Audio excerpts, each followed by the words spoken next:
I've tried countless times to put into words the adventures we go on and the situations we get into, and I just can't seem to do it.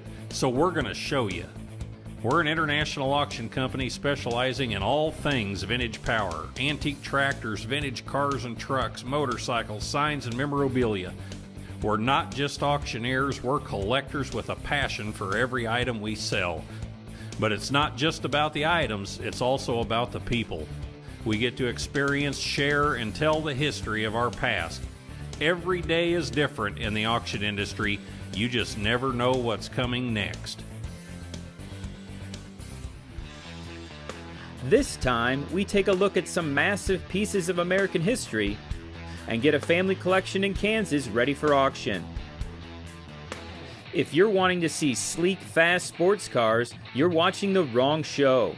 These early tractors are the same as the supercars of the collector car world. Just like those high-tech cars, these early tractors sell for hundreds of thousands of dollars. Sure, they don't have the speed, but they make up for it with their history and their unique designs. We're in the small town of Acalaca, Montana, where the Aumann team will catalog a collection of early tractors that could bring big dollars. This impressive collection belongs to Harlan Mailing, a mechanic by trade and farms thousands of acres in Acalaca. Harlan has owned many of these tractors for decades, so seeing them go will be bittersweet. The buildings are jam-packed with pieces of history. Some have been in these buildings for more than a decade, and today they all must come out. This shed is extremely tight, so we're going to actually pull out some of the larger prairie tractors that are in the center here. That way we can get to some of these smaller tractors and either pull some of those out, because we've got to get pictures and some we'll get video on, so we'd like to get the big ones out that way to make up a little room here because it's so tight. So and we want to have some video of them running and kind of show them off a little bit. So we're gonna start working on some of these, filling up, making sure everything's oiled, greased, fresh gas, so we can get them running and run them around a little bit and make some room up here. Starting a 100-year-old tractor isn't just like turning a key. These heavy antiques must be lubricated, filled with water, and fueled up. It is a daunting task to get this many tractors running. Luckily, there's a team of passionate collectors here who have decades of experience working on tractors like these. The team includes Dutch, an early engine and vintage power collector from California, Kevin and Benjamin, a father and son who own several early tractors in North Dakota, Mac, an antique tractor and engine collector from Arizona, Dean, a collector and early tractor mechanic from North Dakota, and Mitch, a magneto specialist and antique tractor collector from Michigan. It's still early, but there's a lot of tractors to move and not much time to do it. This Rumley Model S is the first to go. It needs to be moved so all the other tractors can come out. Usually, this tractor starts right up, but today it's got an audience and doesn't feel like performing.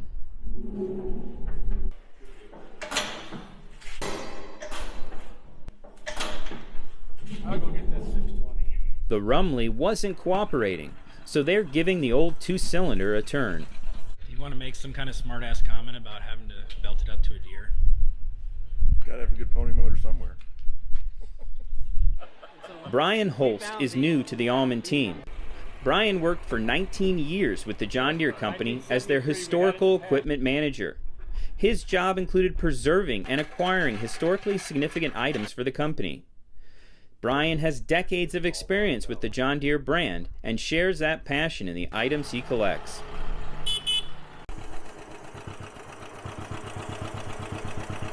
When we come back, we'll find out what Alex is up to in Kansas and see if the John Deere has the power to pull over the Rumley.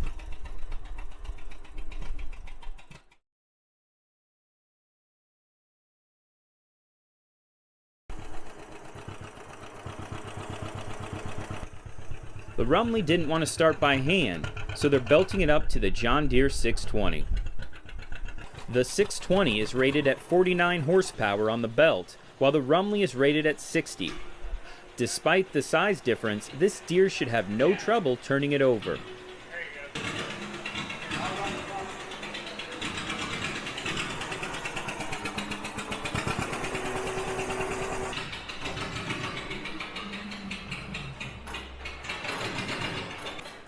Spinning these old tractors with a belt is sometimes the quickest way to troubleshoot a problem. Nothing is standard on these early tractors.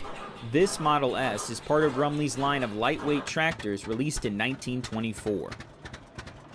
Along with being lightweight, they also included some radical design changes. The main difference was replacing the heavy channel iron frame with a pressed steel unibody frame. Rumley released 8 different lightweight models, ranging from 25 to 60 belt horsepower. Production of the lightweights continued until about 1930, when the company released the Rumley 6. The Rumley 6 was the end of the oil-cooled engines. It has a vertical, 6-cylinder water-cooled engine capable of doing 48 horsepower. The Rumley 6 was the last tractor model Rumley built before being bought out by the Allis-Chalmers Company in 1931. The Rumley still won't start. I need the old ones or new ones? The carburetor and ignition systems are different on almost every tractor. That makes it difficult to know all the steps to get one running. But that's why there's a team here with a wealth of combined knowledge to get these tractors running.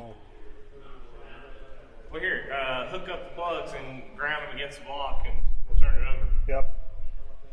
They decide to check the spark again before going any further. Yep. Yep. Good. The spark is good, so the plugs go back in. Not getting fuel somehow.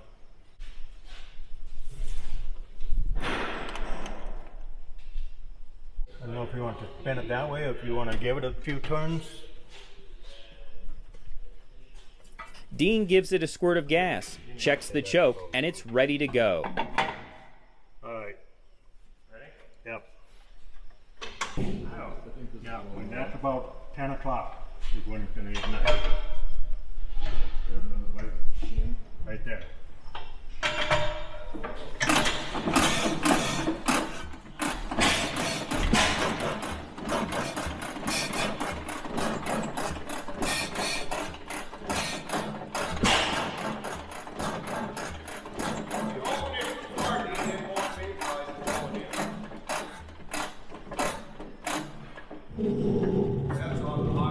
The engine runs on the small amount of fuel Dean put in it, but that's it. It's running on fine. It's not atomizing right. Well, see, the Rumley carburetors are made where the water is lower and they won't suck unless it's a hard pull. Lower in the bowl. Yep, the float Yeah, level is lower in the bowl, but the so it won't water's pull it up up. above the fuel. Yep. Where So we the, should put these lines across. yeah. Dean and Kevin decide part of the reason it won't run is because of the location of the gas lines. We're going to move the fuel line from the water side to the kerosene side. Because we're trying to run on the water side and that doesn't work right in this carburetor. Rumleys are bad for that. If you don't run them off the gas side, they don't atomize right going into the engine. So really, this is set up if you're running it hard on kerosene, right? Yeah. So your then engine's you- then already you- warmed up. Then you inject water into it to prevent the pre-ignition. Are we going to have enough line this Yeah, I think so. With a couple guys, if somebody can come over here and help pull it over here, I think we'll make it. One of the benefits of the oil-pull Rumley was its ability to cool with oil. Cooling with oil instead of water made the engines run hotter and easily burn kerosene, which was a cheaper fuel. Cooling with oil also meant you never had to worry about freezing water, which could damage the engine. Many of these tractors were used up into the 1950s. The oil-pull Rumleys were reliable and durable, which is probably why so many of them survive today. No, it's easy up here, Kevin. The big lines are easy up here.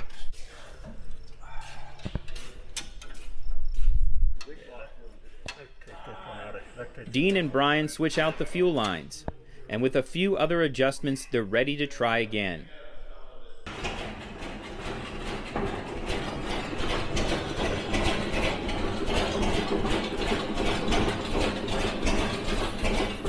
Switching the fuel lines was just what the engine needed.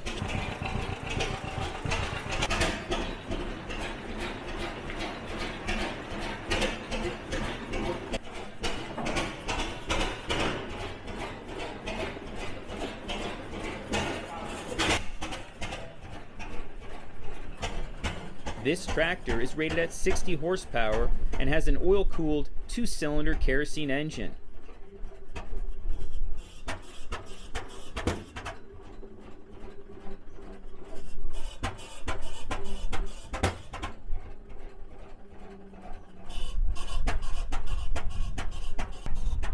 These Rumley Model S's were built from 1924 until 1929, with only 514 built.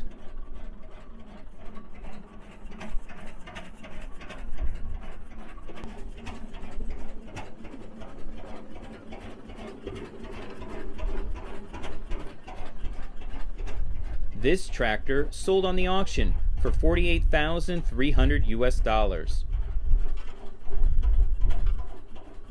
With the Rumley out of the way, it's time for the next tractor. We know we're showing too many steel wheel tractors, so to keep the hate mail to a minimum, here's an Oliver GM diesel.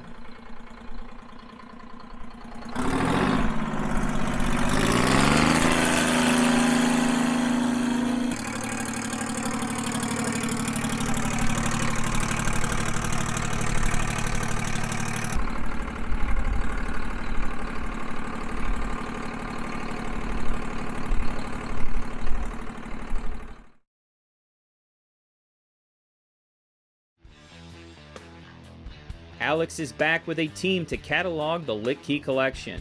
They only have a few days to get items out, photograph them, and write descriptions for the auction. The Lit Key family has been busy, moving and sorting, but there's still plenty of work to be done. There's hundreds of cast iron seats to catalog, and plenty of heavy iron to move. I am going through the cast iron seats, and we're picking out everything to put on for the online catalog for the auction. We got quite the selection here, so we've got plenty to choose from. A lot of name seats. Of course, got all the normal ones, but a lot of rare seats here. Kind of a nice original condition. Alex selects some of the best cast iron seats for the auction. The right seat could bring hundreds of dollars. While Alex works with the cast iron seats, Brian and Glenn are ready to move the heavy wooden thrashers. These thrashers haven't moved in decades. Hey Alex. Yeah. How do you want these thrashers out there? Great distance apart. They're not staying out for 2 months, you know that. Right. So it's a matter of taking them out and getting a big picture of them. You want them lined up out there? Is that so we see them all and then It may make for a nice shot. it really would. Just go where. Go out there in the grass area. Right. Beyond. Right. Be nice to line them up smallest to the largest.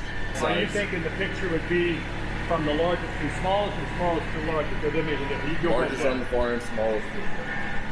Okay.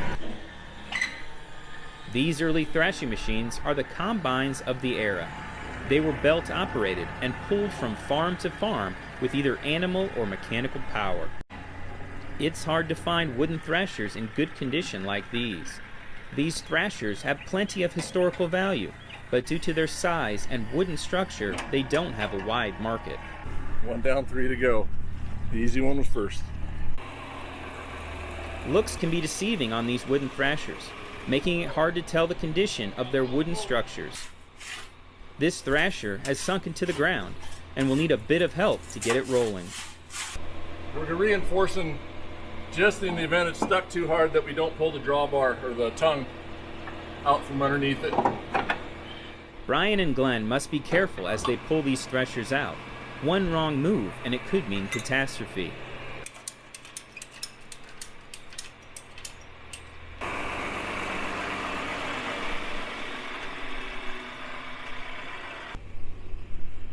The forecast is calling for rain, so they'll need to work quickly. These machines can't afford to get wet. Even the smallest amount of water could mean irreplaceable damage. If getting them out was a challenge, putting them back in the building could be more difficult.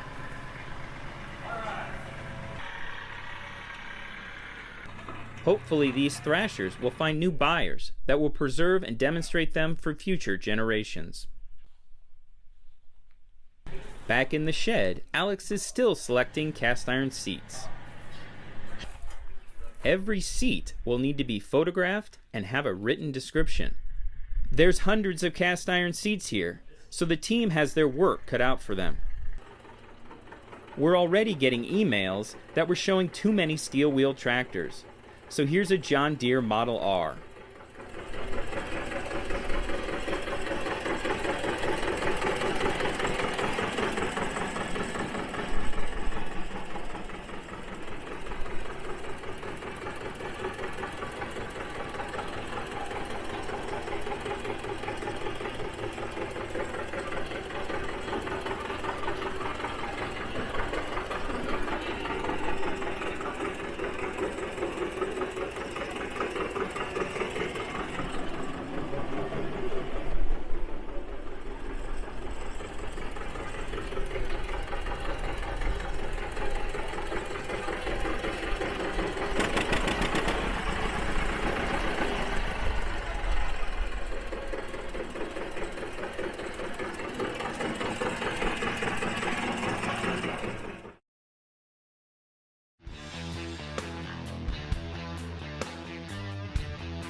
Back in Montana, Brian fills water tanks.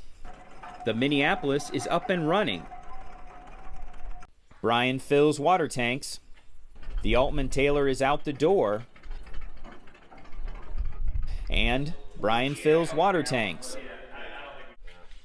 Meanwhile, the team works to get the 2040 case ready to run. Harlan hasn't had time to run this tractor since its restoration. The tractor has already been lubricated, filled with water, and topped off with gasoline. A little priming gas, and she's ready to start. This is the money shot.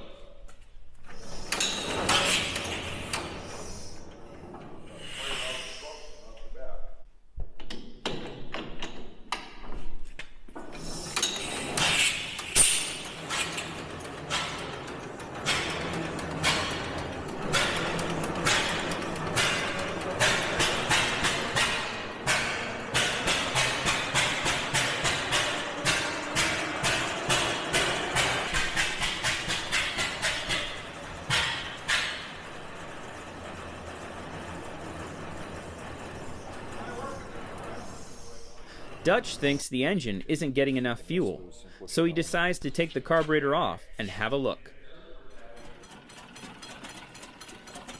The J.I. Case Company used this tractor engine to make a portable stationary engine. The engine has a few minor changes and is mounted on a factory cart. Only a few of these were built, and only one is still known to exist. It's owned by John Tissey in North Dakota.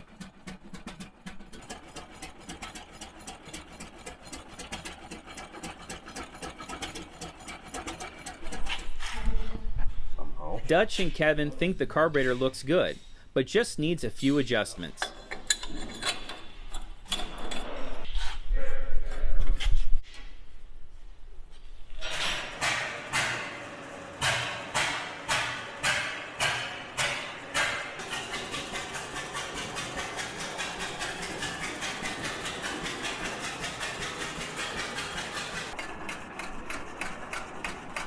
This tractor needs a few more hours to really get it sounding good.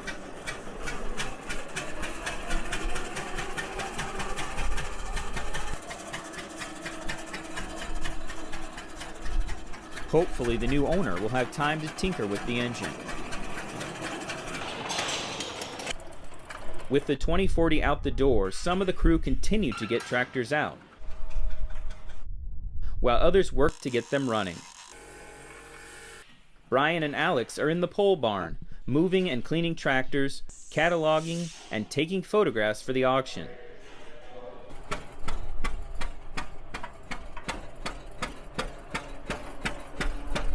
forecast calls for rain and high winds up to 40 miles an hour that could cause a power outage to the entire town.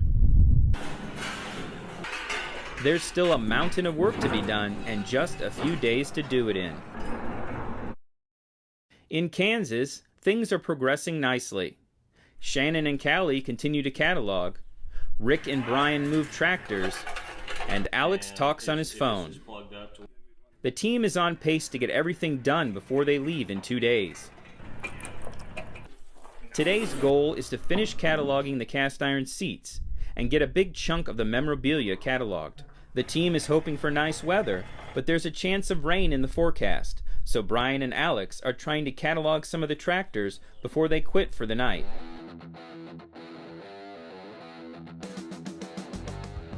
Next time, we're back in Kansas with a 20 horsepower Emerson, and out in California lifting some unmovable tractors. Plus, some of this. Yeah. Oh, That's all right, isn't it? man. Man, you got them in here now. Looky here. Until then, here's some rubber-tired tractors.